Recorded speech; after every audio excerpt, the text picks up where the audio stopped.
Dutch east India company के बारे में। डच ईस्ट इंडिया कंपनी के बारे में हॉलैंड या नीदरलैंड के निवासी डच कहलाते हैं। हॉलैंड या नीदरलैंड के निवासी डच कहलाते थे।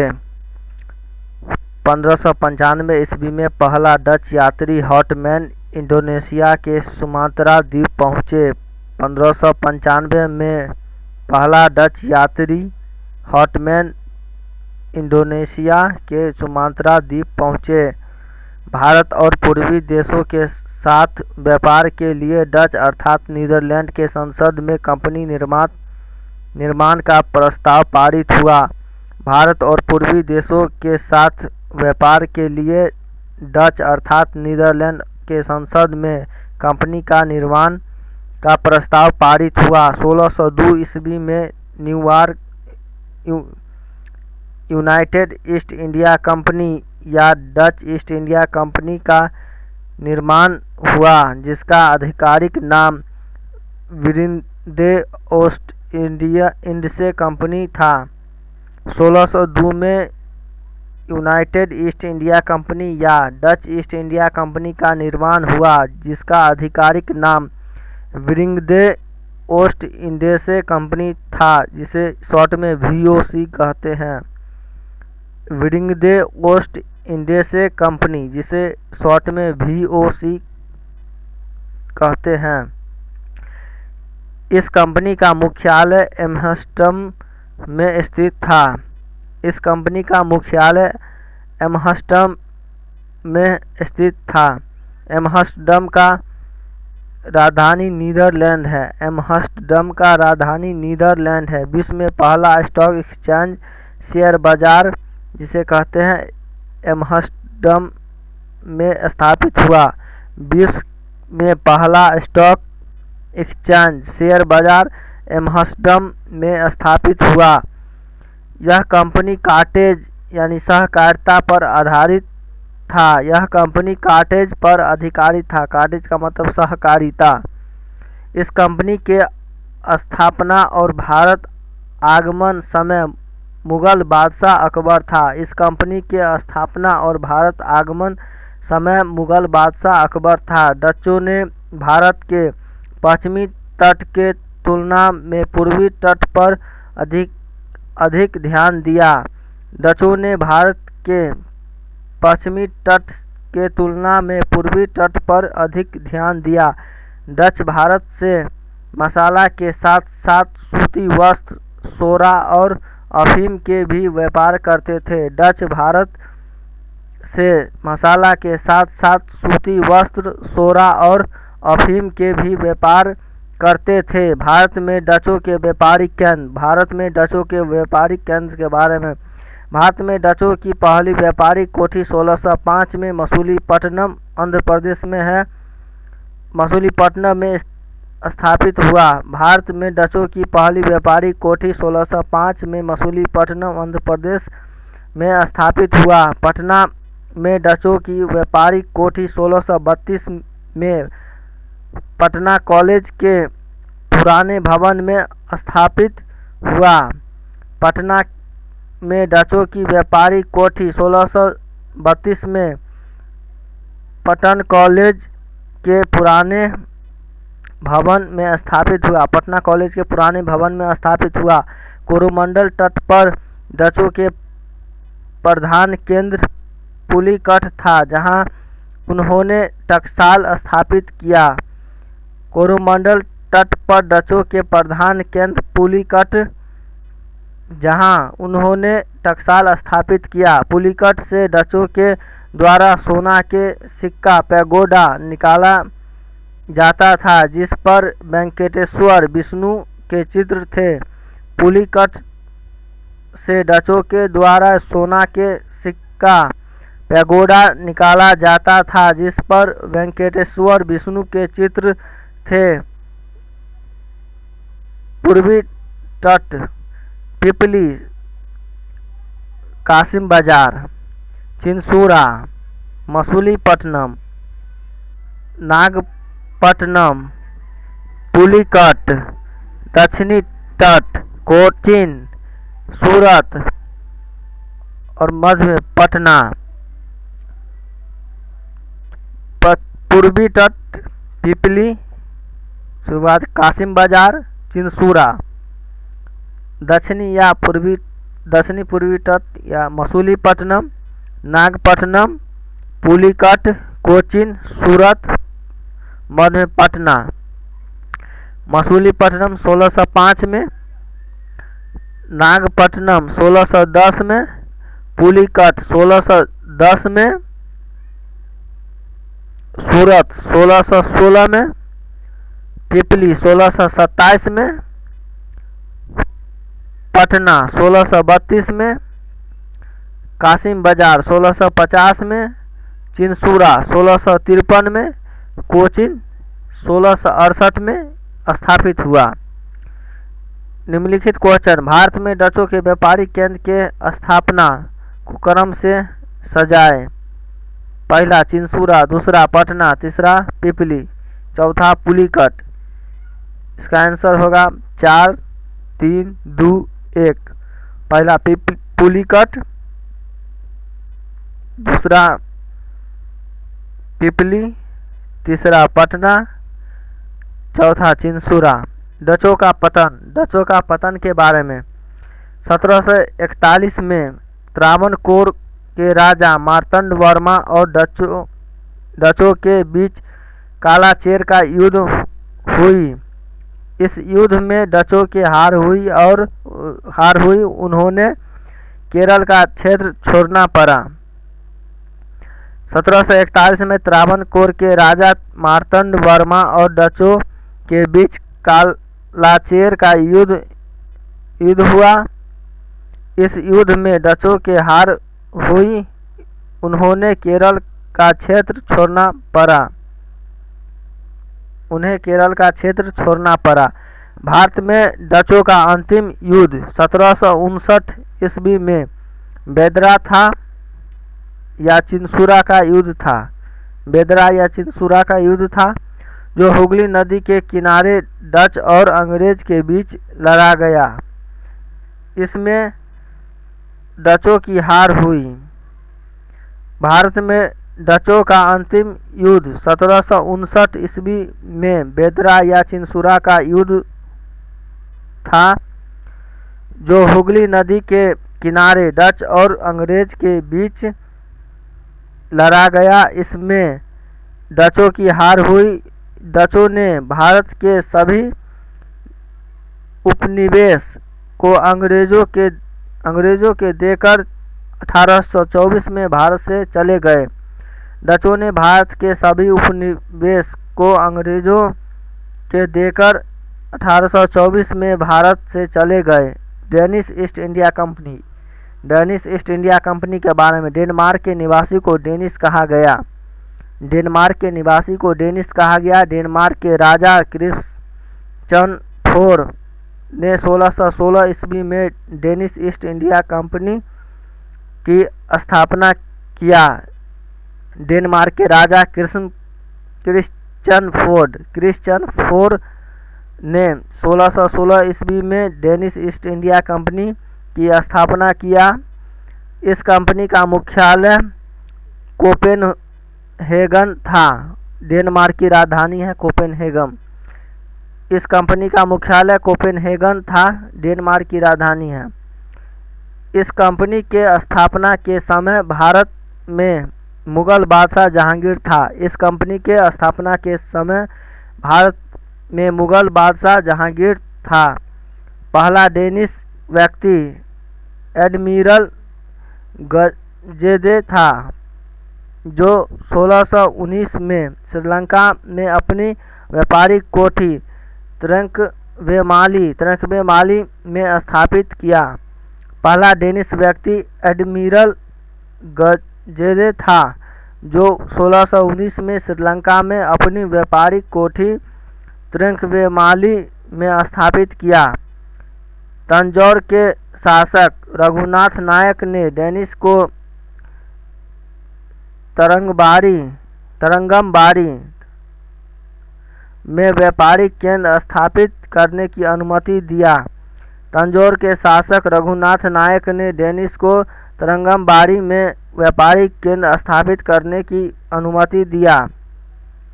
1620 में डेनमार्क का भारत में पहली व्यापारिक कोठी तरंकेबार तमिलनाडु में स्थापित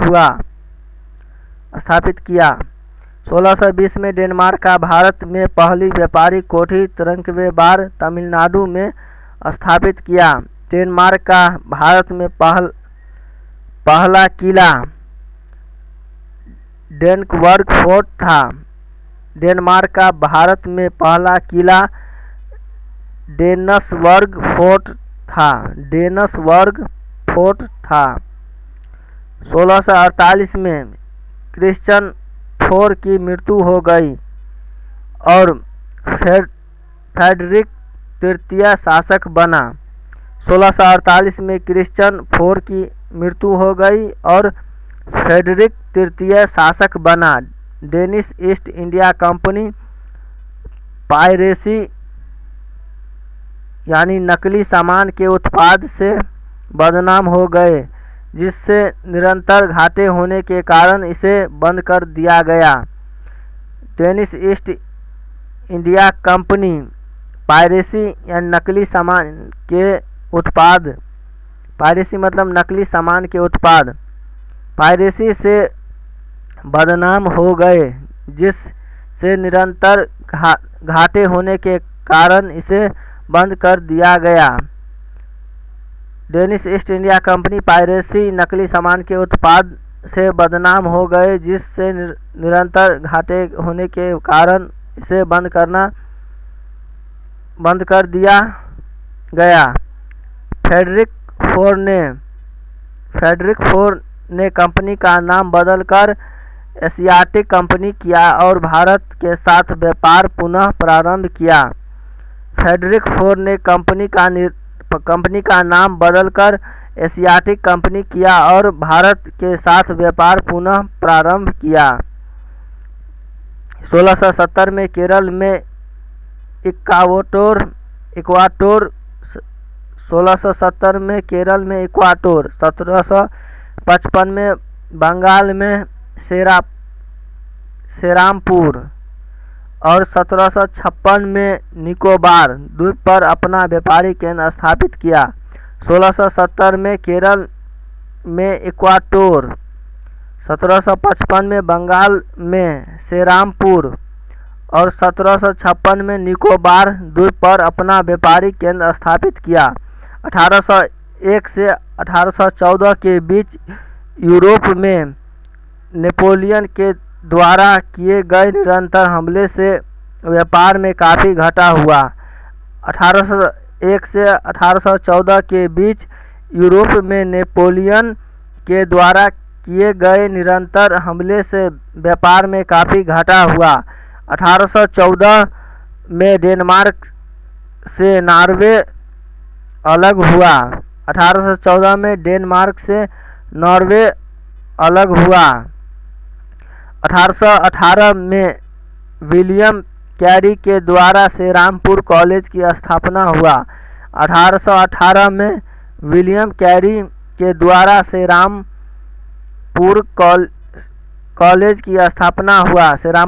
की स्थापना हुआ। निरंतर घाटे के कारण बिना एक भी युद्ध लड़े डेनमार्क ने भारत में अपने सभी उपनिवेशों इंग्लैंड के हाथों बेच दिया। 1839 में सेरामपुर, 1845 में तरंकेबार और 1859 में निकोबार द्वीप, फ्रेडरिक द्वीप जिसे कहते हैं, अंग्रेज खरीदे। निरंतर घाटे के कारण बिना एक भी युद्ध लड़े डेनमार्क ने भारत में अपने सभी उपनिवेशों इंग्लैंड के हाथों बेच दिया। 1839 में सेरामपुर, 1845 में तरंकेबार और 1869 में निकोबार द्वीप जिसे फ्रेडरिक द्वीप कहते हैं, अंग्रेज खरीदे। भारत में डेनमार्क के व्यापारिक केंद्र के बारे में, पूर्वी तट पर सेरामपुर स्थापना 1755, तरंकेबार 1620 स्थापना, निकोबार जिसे फ्रेडरिक द्वीप कहते हैं 1756। इक्वाटोर 1670 यह पश्चिमी तट है। पश्चिमी तट इक्वाटोर 1670, पूर्वी तट सेरामपुर 1755, दक्षिणी पूर्वी तट तिरंकेबार 1620, निकोबार फ्रेडरिक द्वीप कहते हैं जिसे 1756। फ्रांसीसी ईस्ट इंडिया कंपनी। फ्रांसीसी ईस्ट इंडिया कंपनी फ्रांसीसी ईस्ट इंडिया कंपनी की स्थापना 1664 में हुआ। फ्रांसीसी ईस्ट इंडिया कंपनी की स्थापना 1664 में हुआ। इस कंपनी का आधिकारिक नाम कंपनी डेस इंडिसे ओरिएंटल था। इस कंपनी का आधिकारिक नाम कंपनी डेस इंडिसे ओरिएंटल था। इस कंपनी के स्थापना के समय फ्रांस का राजा लुइस XIV 14वां और भारत का राजा औरंगजेब था। इस कंपनी की स्थापना के समय फ्रांस का राजा लुइस XIV और भारत का राजा औरंगजेब था। लुइस XIV या 14वां के वित्त मंत्री कोलबर्ट के सलाह पर इस कंपनी को स्थापित किया गया, जिसके कारण भारत में फ्रांसीसी उपनिवेश के स्थापना कोलबर्ट को माना गया। लुइस XIV के वित्त मंत्री कोलबर्ट के सलाह पर इस कंपनी को स्थापित किया गया, जिसके कारण भारत में फ्रांसीसी उपनिवेश के संस्थापक कोलबर्ट को माना गया। इस कंपनी के पहले महानिदेशक फ्रैंकोइस मार्टिन बने। इस कंपनी के पहले महानिदेशक फ्रैंकोइस मार्टिन बने। कंपनी पहले मेडागास्कर में व्यापारिक केंद्र स्थापित करने का कोशिश किया, परंतु असफल रहे। कंपनी पहले मेडागास्कर में व्यापारिक केंद्र स्थापित करने का कोशिश किया, परंतु असफल रहे। 1667 में फ्रैंकोइस मार्टिन औरंगजेब के दरबार में आए, जिससे सूरत में व्यापारिक केंद्र स्थापित करने की अनुमति मिला। 1667 में फ्रैंकोइस मार्टिन औरंगजेब के दरबार में आए, जिससे सूरत में व्यापारिक केंद्र स्थापित करने की अनुमति मिला। फ्रांसीसी का पहला व्यापारिक केंद्र 1668 में सूरत में स्थापित हुआ, जहां गवर्नर फ्रैंकोइस कैरन थे। फ्रांसीसी का पहला व्यापारिक केंद्र 1668 में सूरत में स्थापित हुआ, जहां गवर्नर फ्रैंकोइस कैरन थे। 1669 में मसूलीपट्टनम और 1673 में पांडिचेरी में व्यापारिक केंद्र स्थापित हुए। 1669 में मसूलीपट्टनम और 1673 में पांडिचेरी में व्यापारिक केंद्र स्थापित हुए। पांडिचेरी के संस्थापक फ्रैंकोइस मार्टिन थे। पांडिचेरी के संस्थापक फ्रैंकोइस मार्टिन थे। 1701 से भारत में फ्रांसीसी का प्रधान केंद्र पांडिचेरी बना। 1701 से भारत में फ्रांसीसी का प्रधान केंद्र पांडिचेरी बना। 1688 में बंगाल के चंद्रनगर में फ्रांसीसियों के बस्ती बनाई गई। बस्ती मतलब रहना। 1668 में बंगाल के चंद्रनगर में फ्रांसीसियों के बस्ती बनाई गई। 1723 में यमन, 1725 में माहे और 1739 में कराईकल में व्यापारिक केंद्र बनाए गए। 1723 में यमन, 1725 में माहे और 1739 में कराईकल में व्यापारिक केंद्र बनाए गए। भारत में फ्रांसीसियों के व्यापारिक केंद्र: पूर्वी तट चंडीगढ़ 1688, यमन आंध्र प्रदेश 1723, मसूलीपट्टनम 1669, पांडिचेरी 1673, कराईकल तमिलनाडु 1739, पश्चिमी तट सूरत 1668, माहे केरल 1725, चंद्रनगर पूर्वी तट चंद्रनगर 1688, यमन आंध्र प्रदेश 1723, मसूलीपट्टनम 1669, पांडिचेरी 1673, कराईकल तमिलनाडु 1739, पश्चिमी तट सूरत 1668, माहे केरल 1725। कर्नाटक का युद्ध के बारे में। इंग्लैंड और फ्रांस के बीच भारत में कर्नाटक के युद्ध हुए। इंग्लैंड और फ्रांस के बीच भारत में कर्नाटक के युद्ध हुए। कुल तीन कर्नाटक युद्ध हुआ। पहले और तीसरे कर्नाटक युद्ध का कारण और अंत के संधि यूरोप में हुआ, जबकि दूसरे युद्ध का कारण भारत में। पहले और तीसरे कर्नाटक युद्ध का कारण और अंत के संधि यूरोप में हुआ, जबकि दूसरे युद्ध का कारण भारत में। कर्नाटक का युद्ध वर्तमान तमिलनाडु राज्य कोरोमंडल तट पर हुआ था। कर्नाटक का युद्ध वर्तमान तमिलनाडु राज्य कोरोमंडल तट पर हुआ था। युद्ध कब, कारण, युद्ध, संधि। युद्ध पहला कब, पहला युद्ध कब 1746 से 48। कारण ऑस्ट्रिया उत्तराधिकार। युद्ध सेंट थॉम का युद्ध 1746, ओंडियार नदी। संधि 1748, एक्सला सेपल या आचेर की संधि। दूसरा 1749 से 1754। कारण कर्नाटक नवाब हैदराबाद निजाम। युद्ध अंबुर का युद्ध 1749। संधि 1754, पांडिचेरी की संधि। तीसरा 1758 से 63, 1758 से 1763। कारण सप्तवर्षीय युद्ध 1756 से 63। युद्ध वांडीवास का युद्ध 1760। संधि 1763, पेरिस संधि।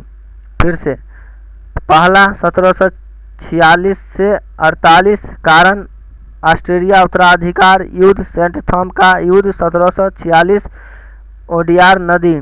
संधि 1748, एक्सला सेपल या आचेर की संधि। दूसरा 1749 से 54। कारण कर्नाटक नवाब हैदराबाद निजाम। युद्ध अंबुर का युद्ध 1749। संधि 1754, पांडिचेरी की संधि। तीसरा 1758 से 63। कारण सप्तवर्षीय युद्ध 1756 से 63। युद्ध वांडीवास का युद्ध 1760। संधि 1763, पेरिस संधि। डैश देकर सेंट थॉम के युद्ध में फ्रांसीसी ने कर्नाटक के राजा अनवरुद्दीन के बेटे महफूज खां को हराया। सेंट थॉम के युद्ध में फ्रांसीसी ने कर्नाटक के राजा अनवरुद्दीन के बेटे महफूज खां को हराया। अंबुर के युद्ध में फ्रांस और चंदा साहेब मिलकर कर्नाटक के राजा अनवरुद्दीन की हत्या किया। अंबुर के युद्ध में फ्रांस और चंदा साहेब मिलकर कर्नाटक के राजा अनवरुद्दीन की हत्या किया। भारत में फ्रांसीसियों का अंतिम युद्ध वांडीवास का युद्ध था। भारत में फ्रांसीसियों का अंतिम युद्ध वांडीवास का युद्ध था। हैदराबाद में निजाउल मुल्क के मृत्यु के बाद अंग्रेज उनके बेटे नासिर जंग को, जबकि फ्रांसीसी उनके पोते मुजफ्फर जंग को नवाब बनाना चाहते थे।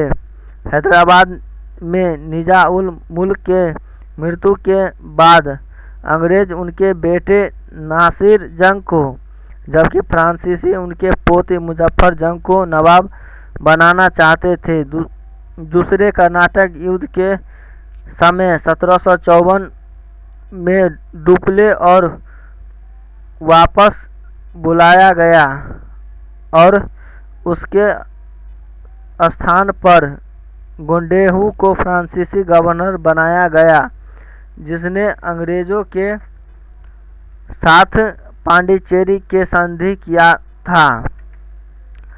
दूसरे कर्नाटक युद्ध के समय 1754 में डुप्ले को वापस बुलाया गया और उसके स्थान पर गोंडेहू को फ्रांसीसी गवर्नर बनाया गया, जिसने अंग्रेजों के साथ पांडिचेरी के संधि किया था। तीसरे कर्नाटक युद्ध में फ्रांसीसी गवर्नर काउंट डी लाली था, जिसे 1766 में फ्रांस में मृत्यु दंड दिया गया।